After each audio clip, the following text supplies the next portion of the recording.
Going to Michigan, hosting Ohio State. What's a tougher game to win?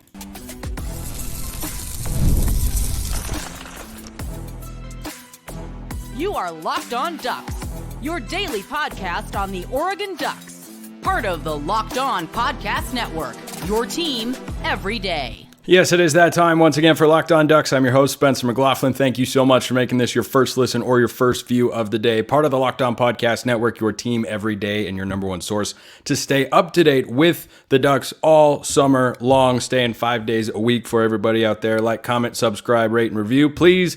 And thank you wherever you listen to or watch this show. Erik Skopil is back on the show today, 24/7 Sports, the Autzen Audibles podcast. Right off the top, Erik, at Michigan, hosting Ohio State. What's more difficult game for Oregon to win this year? So I flip-flopped on this when the schedule first was released in January, or maybe it was early February, I can't remember, whatever it was, and Michigan was fresh off the championship. I was like, oh, it's Michigan in Ann Arbor, defending national champion. I put them 1. I had Ohio State 2. I did a whole story. I got a bunch of blowback. Everybody said Ohio State would be better, and it was crazy. And then once Jim Harbaugh left and I looked closer at the rosters, I went Ohio State. And I think that's still where I'm at. I don't know where you are, but it's going to be either way. Both those games are going to be like among the most exciting games I've covered from a regular season perspective, like last year in Seattle, near the top of the list. But gosh, going to Ann Arbor in November sounds pretty cool. Having the Buckeyes finally head west in October, that's going to be cool. I mean, I think, and we can talk about the rosters. I don't know how far we want to get into it. I just did my pre-summer, I guess preseason summer scout kind of on the opposing schools. And so I've kind of got some thoughts here, but Ohio State's a better team. I think people are writing off Michigan maybe a little bit more than they should. Defensively, they're still going to be really, really good. I still think winning in Ann Arbor is going to be way harder than some Oregon fans seem to want to think. It seems like everybody's like, it's Ohio State, Michigan, Wisconsin, Washington, whoever you want to put on the next tier. There's a big gap. I still think it's going to be a really hard game. Yeah, I think these are Oregon's 2 toughest games. I think the next tier of toughest games are Washington and at Wisconsin. I think the Wisconsin game is probably tougher because you have them on the road. I don't think Washington is a team that Oregon's just going to dog walk out there, no pun intended, with the Huskies mascot, but they're at least going to be capable. Like Oregon should win the game, but between these two opponents, my instinct is Ohio State. But Erik, in the Dan Lanning era, Oregon's lost 1 time at home, and it was to Kalen DeBoer, who just got hired at Alabama because he's that good of a coach, and Michael Penix, who just got drafted 8th overall by the Falcons for reasons that nobody quite understands. I laugh every time I think about that, but it was Penix and 3 first round or 3 NFL wide receivers and a first round talent in Rome Odunze in there. I mean, and it was by 3 points. And so I look at Oregon's schedule and my gut instinct is for them to go 11-1. But if they win that Ohio State game, I think Oregon will be favored in every other game they play. Maybe Michigan, but here's where I've come down on the Wolverines. I've talked about them a lot over on Locked On College Football, and they don't know who their starting quarterback's going to be. I struggle to feel confident when you're doing that, except with Michigan. Because, yes, they need to figure out who that'll be, and it'll be a fall camp battle. But how much does that quarterback need to do? I don't even think he's going to be asked to do as much, whoever it is, if it's Alex Orji or one of the other guys. And Orji was the Wildcat quarterback last year for Michigan. I don't think he's even going to be asked to do as much as Will Howard will be asked to do in the Ohio State offense. We know Chip Kelly likes to run the ball, but Michigan takes that to a whole nother level. Like the Michigan quarterback needs to make 5 big-time throws per game, and they can just suffocate people. Yeah, no, and I think, by the way, I haven't made my predictions for the games yet this year because I haven't gotten there either. That's August. August talk. Because I kind of really want to go 12-0 because I think it's actually pretty plausible that it happens with how good Oregon I think will be this year. I also just hate predicting every single game a victory. That just feels like major homerism. So I haven't gotten there. But then it is kind of like, do I really want to pick them to lose at home? Because it just doesn't really happen unless there were some extenuating circumstances in that Washington game too. Like if we really want to get down to it, like if Alex Forsythe snaps the ball accurately on what was that 2nd and goal, Bo Nix probably doesn't get hurt on the next play. They score a touchdown. That game's over. That whole season has a different ending. We're talking about maybe Dan Lanning has 2 losses against Pac-12 opponents in his first 2 years. Anyway, back to these two teams. I'm fascinated by Michigan. I'm actually kind of. I think for Oregon, it's disappointing that game's not earlier.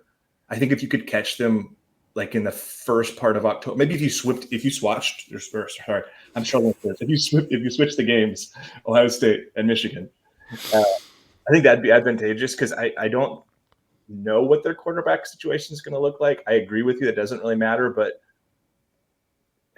to a certain extent, but I also look at... Well, it does matter at some level. I mean, J.J. McCarthy got inserted for a reason, and he took them from a playoff team, a Big Ten champion, to a national champion, but it was only a select handful of throws. So Michigan's not going to be at that national championship level, but right now, if you ask me today, what's Michigan's record going to be? Probably around 9-3, playing in the Big Ten, and that's a darn good football team.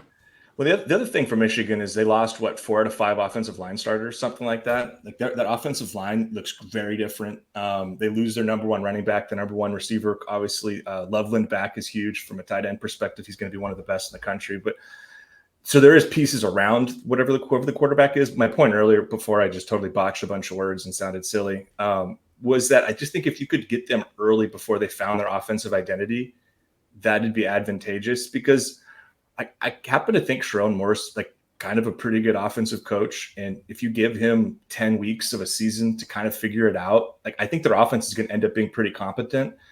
And I know their defense is going to be good. Like they've got first round talent on that defensive front. They've got Will Johnson at corner, who's probably a first or second round pick. They've got some guys at safety that are really talented. Linebacker, maybe not quite as much, but this is going to be a really good defense. So if you get to a place here where it's nut crunch time and you're playing in the big house with a ton of things on the line in mid-November or early November, I guess, like that's where maybe this tilts and you go, okay, I see the path for this being harder than Ohio State. But on paper, Ohio State's the better team. I don't think there's really any question. Yeah, I think their roster, top to bottom, particularly on offense, is much more complete. Michigan has lost a number of players along the offensive line, but they will have one guy back who would have started last year had he not been hurt. They have a couple other players that have starting experience, and I feel like their culture along the offensive line, the way they have recruited and developed that position, and Sharon Moore has been at the center of that as the offensive coordinator, and I think he's more of a run game guy, and we know he loves to run the football. You know, he and Jim Harbaugh both built, and that was put on display when he had to fill in for Harbaugh amidst the suspensions last year. They built the program that Mario Cristobal is trying to build. I think he had started to build it at Oregon, and he is working to build it at Miami. Like, that's what he wants it to look like, where they just run the ball down your throat and enforce their will. And you talk about losing receivers. I don't think they need that much from their receivers. And you lose Blake Corum, who I was really high on. I thought he was the top running back in the 2024 NFL draft class. But Donovan Edwards is no slouch either. Like, I just can't get behind the notion that they aren't going to have a good running game and a really good defense. Maybe not quite what it was last year, but that's about as high standards as you can set in college football. Oh, yeah. Last year they lost. How many guys they lose to the first 3 rounds in the draft? I think it was 18. 5 or 6. I mean 18 guys total, I think, got drafted, or some number in there. They set a record. Yeah, but just that defense in general, like I just think the first couple of rounds, it was just like boom, boom, boom, boom, boom. They came off the board, and yet they still return a bunch of guys with first round talent. So I agree with Michigan. Ohio State, just to do a little Ohio State, I'm curious here on your thoughts. Like, are we sure their offense is going to be quite as dynamic as people think? Well, that depends on what your expectations for them are. Because, look, I like the Chip Kelly hire. I like it a lot. Gosh, that's a long thought. I need to think about that more. We're going to talk about that more coming up next. Stick around. First, we're going to talk about eBay Motors. Passion, drive, and patience. The formula for winning championships is also what keeps your ride or die alive. eBay Motors has everything you need to maintain your vehicle and level it up to peak performance. Superchargers, roof racks, exhaust kits, LED headlights, and more. Whether you're into speed, power, style, whatever you want, eBay Motors has you covered. With over 122 million parts for your number one ride or die, you'll always find exactly what you're looking for. And with eBay Guaranteed Fit, your part is guaranteed to fit your ride every time, or your money back. Because with eBay Motors, you're burning rubber, not cash. With all the parts you need, at the prices you want. It's easy to make your car the MVP and bring home huge wins. Keep your ride or die alive at ebaymotors.com. Eligible items only. Exclusions apply. eBay guaranteed fit only available to U.S. customers. For those watching on YouTube, that is Arnold Palmer, the greatest beverage ever created. So on this Ohio State front, I think their running backs are the best in all of college football. Their offensive line should be good. Their quarterback is capable, but he's not going to carry you. And he's got one high-end proven receiver in Emeka Egbuka.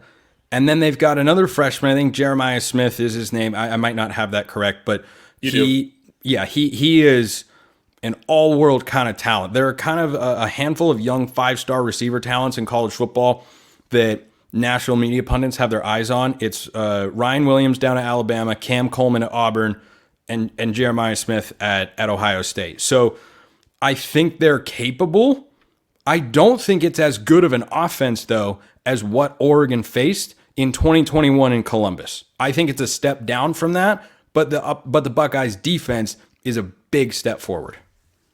And that's kind of where I landed too, just doing the pre-scout stuff that I was doing. And again, that was just like watching some games, looking through PFF rankings, looking at stats. Do you like PFF? People seem to hate PFF, and I'm kind of I like it. Into it. You know, I treat PFF the same way I treat stats. I say all the time on the show, stats are a starting point, not an end point. Yeah. You might look at a quarterback's stats and say, oh, he went for 320 yards. But if you're, Stat Padford in the NFL, then if 140 of those 320 yards came when you're trailing by 21 points and you lost the game, did you really have a 320-yard, 3-touchdown game? Just because you put up good fantasy stats doesn't mean you put up good actual stats. So I think the PFF is the same sort of thing. Like if I look at it and it matches what I have seen a player do throughout the course of the season, I'm like, yeah, that's about right. But sometimes I look at it, and one that I remember in particular in the NFL, they had Tyrann Mathieu in his peak, the Honey Badger, as like the 21st best safety in football. And I was just like, guys, no, there are not 20 safeties better than the Honey Badger right now. And part of what PFF does that people don't discuss is they have those grades, but they also track a bunch of other stuff. So like we're going to talk receiver in a minute, and I have some cool thoughts based on like ADOT and different sort of those metrics that they have that are kind of behind the scenes that are opposed to just they think that he's a 75.2 run defender or he's a 62.3 pass rusher. Anyway, I think the running backs are scary and just like terrifying. Like Oregon probably faces the three best running backs in college football, along with Ashton Jeanty at Boise State when you throw in Judkins and Henderson. You got to throw in Ollie Gordon from Oklahoma State. Okay, you're right. Yeah, so there's three of the top four, but that's a loaded schedule at running back. It's what last year was for quarterback for Oregon in terms of facing Caleb Williams, facing Michael Penix. The talent is immense there. I just don't think the pass game is anywhere near as exciting as some people like want to think it is before you kind of dive in. Like, I don't know if this is a team that, like, how many yards did CJ Stroud throw for when Oregon played in Columbus? I think it was like 500. It was pushing 500. I think it was like 470. I'll pull up the stats real quick. And I know that's not like the most cogent point because Oregon won the football game and hey, a team can throw for a lot of yards, but just this is 484. There you go. So like this is not that Ohio State of those kind of last 2 or 3 years where you have the potential superstar quarterback, where you have 3 or 4 undoubted first-round talents at receiver. Like you said, big-time recruits, they might develop, and maybe this will look really silly come mid-October when this game is played. But I just look at Ohio State, and I think there's a misnomer almost in how we're talking about what their offense is going to be, because it's going to be, I think, a much more run-heavy approach. And to me, that might actually play more into some of Oregon's strengths this year, as crazy as that sounds. But maybe that's a perspective you don't agree with. Like, I think Oregon's front's going to be better than, at least at the back end. Like, I think the most exploitable position on this Oregon defense is safety. Correct. I 100% agree. And I was talking about this as recently as yesterday that, a guy like Solomon Davis might be called into action at some point if, he's making that shift over to safety. And I think they're doing that, which is not surprising to me because they've got about 500 guys that can play corner, and you can only put 2 or 3 on the field at a time, and you need guys to be cross-trained elsewhere. I will say on the ground game front, in the last 3 meetings with Ohio State, 2021, the national championship, and then the Rose Bowl, back when LeGarrette Blount infamously kicked the ball through the end zone, I was there, and that was just tragic to watch. the team that has run for more yards has ended up winning the game. And maybe that's just a coincidence. But I mean, if you told me before that 2021 game, hey, CJ Stroud's going to go for 484 and 3 touchdowns, I'd say, oh, well, I guess they're covering that 14.5-point spread here. And lo and behold, CJ Verdell went for 181 and 3 touchdowns, and Oregon ended up winning the game. So I think that dynamic's fascinating, but I do agree. I trust Oregon's front and their linebackers more than I trust their safeties to have to cover wideouts. Like, I think last year, Washington was the Achilles heel, and I think that was just a horrible matchup because Oregon, I think, had 2 good corners, but they didn't have a third great cover guy. And Ohio State, I think, is going to have 2 great receivers, probably, and then a third receiver who's probably good. I don't know who it is off the top of my head, but I feel confident saying it's not going to be a trio the caliber of Roman Dunze, Jalen Polk, and Jalen McMillan. Like, that's the best receiving trio we have seen since 2019 LSU. And I know Dan will never say it, but if you were sitting there trying to build the defense for the competition on your schedule, this defense is a lot more suitable for what they face in the Big Ten, I think, than what they faced last year, specifically with that Washington matchup. And you said it with the 2 corners, but also think about it, like both Kyrie and Jaleel. I don't think they finished either of those games. So, no. like, you're starting outside corners by the end of the game were Triquez and Nico Reed. Right. With little Dante Manning mixed in. And those are fine players, but like the drop off was significant. So anyway, those are my thoughts. I don't know if you want to, has there another segment? I just felt like I think it's a great point to make. And I go back to what you said earlier of, right now, gosh, like I've talked on this show before that I think Oregon can go undefeated. I think they're capable of doing that. But gosh, picking them to go 12-0 just feels wrong. But then you look at these games and you're like, I don't know who's playing quarterback for Michigan, and Oregon's at home. This would be a lot easier prediction-wise if Michigan were the home game and Ohio State were the road game. But schedule-wise for Oregon's season, this is the way you'd want it to work out. You have the weaker of the 2 teams on the road. You have the stronger of the 2 teams at home. So I think those games, frankly, you can go either way. I don't even know if we've really answered the question that I asked at the beginning of the show, because I think it's a difficult question to answer. So maybe we just need to sit and let it marinate. Let's flip and talk about Oregon a little bit here, because I want to talk quarterback and receivers, because I love this receiving core. PFF thinks it's the best in all of college football. I don't think it's a ridiculous notion. Like, you can argue this one or that one. I don't think you can find a receiving core that's substantially better than Oregon, and you definitely can't put them outside the top 5 nationally, which is kind of a crazy thing to say. When you think about just, seemingly an hour ago, Oregon's receiving group was Jalen Redd, Johnny Johnson, and Devin Williams. And those guys were fine players. They cannot, they're not close. It's not close to what this unit is. Here's a question I want to put to you, Eric. Who leads this Oregon group in receiving yards in 2024? Well, I actually just did an exercise on yesterday, on this topic. I made predictions for offense. I made predictions for defense, and I landed with Tez. And I landed with Tez because I think he's going to be the leader in receptions too. I think you found last year that he's not just a slot receiver.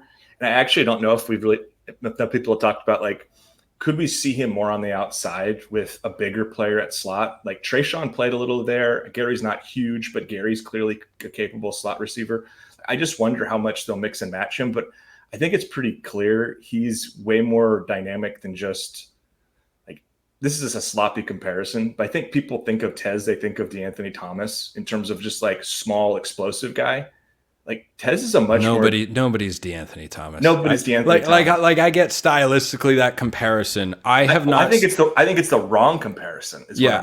I'm glad you land there, because I have not seen a college football player run and move like he did since he played college football, and I watch a lot of college football. My point was, I think people think because of the size, because they're about the same size. Maybe Tez is an inch or two taller.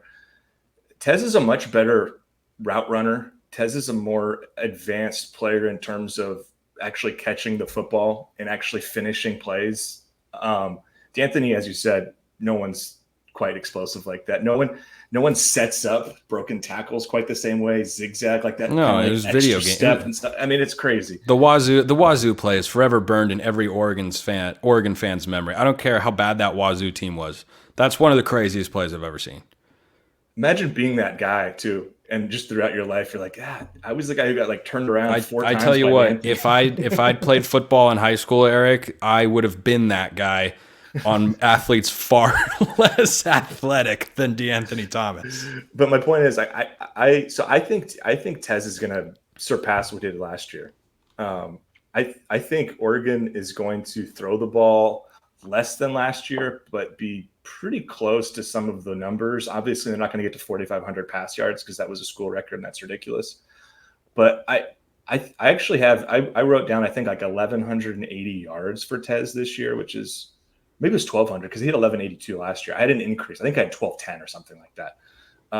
But I wouldn't be surprised if it's back-to-back years with 1,000-yard receivers because I think Evan Stewart's going to be right there.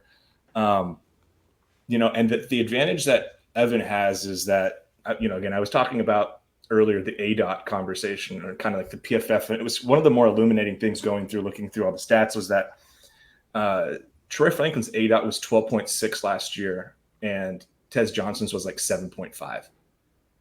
And so if we're talking about a 5-yard difference, and just for those who are not those who are not aware, that is average depth of target.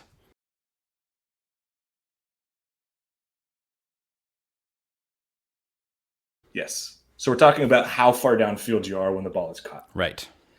And I found that to be really interesting within this sort of conversation because I went back and forth between Stewart and Johnson for the answer because if we think Stewart's going to have, and again, I think he's playing more the X receiver, kind of the same sort of role as we saw from Troy. We could be wrong. I don't know. We might get into this and go like, actually, they're going to put Trayshawn's going to play X or something like that. And they're going to have Evan. He could. I mean, who knows? Like they've got so many talented receivers, but my point is like I think these guys are going to be finished pretty close, but I do think Tez is going to catch like I wouldn't be surprised if he breaks his own record for receptions. I think I predicted he would. I think he'll get close to 90, and I think he'll have close to 1,200 yards or so receiving and 10 touchdowns again because I think I think people are two things. Like I said, people compare him to like a D'Anthony, and people also like attribute way too much his connection with his brother. And I'm not saying that wasn't an impact. I just think Wait, Tez are you telling me Bo really Nix was Tez Johnson's brother? Had you not heard? Oh. I've not heard. I didn't know that. I watched so much football last season. I watched a lot of Oregon football. I never knew that. That's amazing. I can't believe it. I think that was a really cool story and really fun. I think it also, in a lot of ways, was reductive to how good Tez is. So that's my Tez Johnson's going to set the world on fire angle. Yeah, I think that angle is absolutely plausible. I don't feel like incredibly confident, but I'm 51-49. Evan Stewart leads the team in yards, but I have been for a long time, and I have not wavered off the notion that Tez will lead the team in receptions because last year at Oklahoma, Dillon Gabriel had a capable receiving core, was not as good as what he's working with this year, but the guy who led the team in receptions was Drake Stoops, who was a smaller slot receiver. He led the team in receptions and I think in yards as well. So Tez is going to give you more yak than Drake Stoops did. And I just think that kind of comfort and familiarity is there. Whereas, the Evan Stewart connection, we saw it a couple times in the spring game. Gabriel will take his shots down the field, and when Stewart, cooks a corner by 7 yards, yeah, you're gonna throw it down there and just let him go up there and get it. But one thing I was thinking about in the difference between Tez and D'Anthony, the Washington State back shoulder fade touchdown last year from Bo Nix, one of the best hookups they had all season. That I think is the difference between a D'Anthony type and Tez Johnson, is he can make that play. Now, are you going to do that, 40, 50 yards down the field? Maybe not, because he's not a super big-bodied receiver. But is he capable of doing that? Does he have those sorts of ball skills? Yes, and that's why I think when you say he leads the team in yards, he surpasses his total from a year ago. I got a comment from a listener on the show making a prediction that Tez would have 700 more yards than he had a year ago. And at first I was like, oh my gosh, that would be crazy. But then I thought about it like, well, Troy had 1,400 yards. What if Evan Stewart only has 900 or 1,000 yards? What if Evan Stewart gets hurt a couple games? I think he's battled injuries a couple times in his career. Like what if it doesn't, click immediately and he's just a good player, but he's not the same focal point that Troy Franklin was? Then I think those targets, they could go to Trayshawn Holden because he's a bigger body guy on the outside, but they could also just all go to Tez, and he's such a good route runner, and he's so great after the catch as well that, yeah, I could see a big year coming. Where do you land on who the number, okay, if we're assuming Evan plays X and we assume, Tez is your starting slot, have you landed on who the Z is? I'm Trayshawn Holden all the way. I'm a huge Trayshawn Holden fan. I would feel really good about Oregon's receiver room if they'd never added Evan Stewart. They did, so I think it's probably the best in all of college football. But if, God forbid, Evan Stewart gets injured, I don't know that the drop-off is substantial. It's there. I just don't think the offense is suddenly missing a piece the way, if you go back to 2018, for instance, you take Dylan Mitchell out of that offense and they don't score points. Sometimes they didn't score for an entire half with Dylan Mitchell there. But if you took him out, you did not have the horses to match that production. I think Holden is a number one capable guy. Before Lanning arrived, I think Trayshawn Holden would have been probably the number one receiver on any Mario Cristobal team. Probably. That would be my guess. Johnny Johnson, early in his career, struggled with drops. Jalen Redd, not a number one guy. Devin Williams, he's good. He's solid. I think I'd rather have Trayshawn. I think he's more explosive. See, I started with Gary just because Gary was the guy last year. Because Gary started over him. And then the more I thought about it, I've come back to, I think Trayshawn makes more sense for a couple of reasons. A, if you're going to start Gary, that's 3 5'11" or shorter receivers. And because Evan's going to be listed at 6, but he's not. No, he's not. And Tez pointed it out in the first interview in spring too. He was he's shorter than I thought, and I was yeah, I agree. You're right. He is. Short Kings, baby. Short Kings for the win. So that's why I kind of think just size wise, I don't know if you want to start with 3 sub-6 guys, especially when you have 3 or 4 pretty legitimate 6'3" type body types or more. Obviously Kyler's 6'5", 6'6". So I land there. And then I also think I also think that Gary worked in the slot all spring from what I saw. And so I think that makes sense. I think that's where he's best. And I don't know why, I guess I'm just confused on why Trayshawn was behind Gary last year, other than Gary's a way better blocker. And maybe it's as simple as that. But they played a similar snap count, and Trayshawn was the more productive pass catcher all season. If you look at the stats, and you can look if you want to give credence to PFF grades, they agree. So I think I land there too, and I think it stylistically makes more sense, assuming Trayshawn is able to block better. Not that he was bad, but Gary was I think PFF's second best run blocker on the team aside from offensive line. He was people thought. If you go watch some of the screen passes Oregon set up last year to Tez, Gary will move dudes out of the way. Yes. So he provides value, but yeah, Trayshawn doesn't. Maybe who cares? Who cares who starts? They're both going to play a lot. But I just was wondering where you land there. Yeah, no, I think that both guys bring a lot to the table. And who can forget Gary's 75-yard touchdown catch and run behind the line of scrimmage against Arizona State to feed the narrative that Bo Nix was the yak merchant? That's the sort of player that Oregon has potentially as their fourth receiver. That's where this receiving core is at, and why we're so high in it. I want to close with your thoughts on the latest from Oregon basketball in the transfer portal, because every time I think they're done, they keep adding players. I thought Raheem Moss. Now, granted, at the time, I also thought N'Faly Dante was going to get approved. Tragically, he did not. And so Oregon goes out and gets Supreme Cook. But when they added Raheem Moss from Toledo, I thought, all right, they're good. They're done. That's their transfer portal. And then, boom, you have 3 new players since then. TJ Bamba, now Supreme Cook. They added Jamari Phillips, who's an incoming true freshman. But my take on Cook, Eric, was that, I like that he's a 5th-year guy, veteran. He has a healthy track record, knock on wood, because, oh my gosh, Oregon's track record with big men health is terrible. But I like the addition. He's not a big rim protector, but I think KJ Evans is. I think Nate Biddle is. So maybe he doesn't need to have quite that shot blocking presence. But overall, you got a Power 5 transfer who last year was 10 points and 8 rebounds a game and led his conference, which was a very good one in the Big East, in offensive rebounds. And that with the timing of it, and as you said, just briefly, it's a heartbreaker that N'Faly doesn't get another year. I know. Like he wanted to come back so badly. I know that, talking to people around both the women's program, the men's program. I wrote the story about he's got a fellow player from his home country in Africa who's coming out here, and she was kind of sold on, you're going to come play with me. And I think that was legitimately the plan. And he thought for sure, I don't know if I can say for sure, but he was confident he would get it. I don't understand it. Now it's too late to try to do anything weird in terms of legal suits. I think, we're like a week before the NBA draft, but I just wanted to say that part. But, because of the timing of this and how late, I mean, they just got back word from N'Faly last week that he wasn't going to get it. And the fact that they were able to turn around and get a player, like you said, who was like 11-8 in a pretty good conference, Great conference, really good conference. And if you go watch him, like he's the kind of guy that fits really well here. I think, he's not going to be he's not N'Faly Dante at all in terms of style, in terms of talent, in terms of upside, in terms of size. Like there's very different players in a lot of ways, but like you said, I don't know if you need a rim protector. Like I think Nate Biddle could average 2+ blocks a game this year. 100%.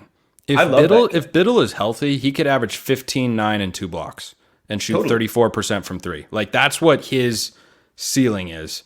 It's just a matter of, can he be on the court? Can he be on the court? And that's the question, unfortunately. And KJ, like you said, he can protect the rim. Brendan Angel, not that he's like a big-time shot blocker, but he's got some length, I think, at 6'8". So I don't think you need that. But what he is, as you said, rebounds the hell out of the ball, finishes the ball around the rim. He's not playing way above the rim, but I think he shot like 60% on shots within 3 feet this last year. I think that's a stat I just saw. So this is somebody who's reliable around the basket, and you're not expecting now to get a ton of offensive production from this position. We lost Erik momentarily here. He is cut out amidst our recording. Erik has dropped out, but I think that that was poor that was poor timing. He was in the midst of a really good thought, which was they don't need as much because there's so much other scoring. I think they've really upped the ante on the backcourt scoring and the wing scoring. Like last year, Kerry Oquendo, Brandon Rigsby, and Bam Tracy, it felt like a major plus bonus anomaly when one of those guys gave you 10 to 15 points in a game. And I don't think Oregon's going to need that as much this year. Something I'll talk about more on tomorrow's show is I think Shellstad and Evans could take just a massive, massive leap forward. I am waiting to see if Erik will hop back in here to finish his thought. And look at that. He's so back. He is unbelievably back. Call him Texas football. He's so back. What happened? I have no idea. But my internet, brief hiccup. That was very strange. It's okay. I seamlessly carried the show along and have had no hiccups. This isn't live. I could have edited this all out, but I'm going to go for the ego trip anyway. Do it. I'm sure you nailed it. I'll have to go watch it later. Yeah, but my point is I don't think you're expecting to get a ton of offense from this player or from this position in general, just because of, like you said, Nate could average 15 a game. I think KJ will step up his scoring. I think Shellstad, sneaky, would be my pick to maybe lead the team in scoring. I think there's such a ceiling there offensively with his shot making, both mid-range. He is a crazy dynamic shot maker. I love it. I'm all in on him taking a step up. And then we haven't even gotten to some of these wings they've brought in who have like pretty legitimate offensive backgrounds at bigger schools and have years and years of experience putting the ball in the basket. So, I think it's a perfect fit. They need a role player here. I jokingly said that they needed like who was the guy this year? Sorry, I'm blanking on a name here. I just forgot. Who was the big this year that they brought in, who was also from Mali, who was N'Faly's buddy? Mo Diawara. I jokingly said, I was going to call him Diallo. I knew that was wrong. I jokingly said they just need like a Diawara 2.0. Like this is a much better player than Mo Diawara. Yeah, but he fits the exact same kind of role. Yeah, same kind of role. I would like a little more offensive output from that sort of position. I thought when Mo was on the floor, he could defend, he could rebound. He's a big body, but he really gave you nothing. So you felt like you were playing offense with 4 guys. I think if Supreme Cook can live up to the epicness that is his name, then I think Oregon will be in a very, very good spot. We're going to wrap it there for today, but Erik has one more thought. I could tell it was right on the edge of his lips. God, you're so good. No, I was going to ask you, where does his name rank on the all-time Oregon name list? Because for me, it's really it's up there. Supreme Cook. Supreme Cook is pretty high. I think an underrated one is Chris Boucher. Like having the actual same last name as the Water Boy is pretty good, but I'd have to think through that one. Yeah, I'd have to think through that one. reconvene. Like the all-time nameless. Tawan Porter's pretty sick. Tawan Porter, he was also an awesome player. But yeah, these will be the things that we'll think about for the next show that we do. Erik Skopil, 24/7 Sports, Autzen Audibles podcast. Erik, thanks for coming by. Of course, anytime. Appreciate everyone listening. I'll see you next time. Have a wonderful rest of your day, and go Ducks.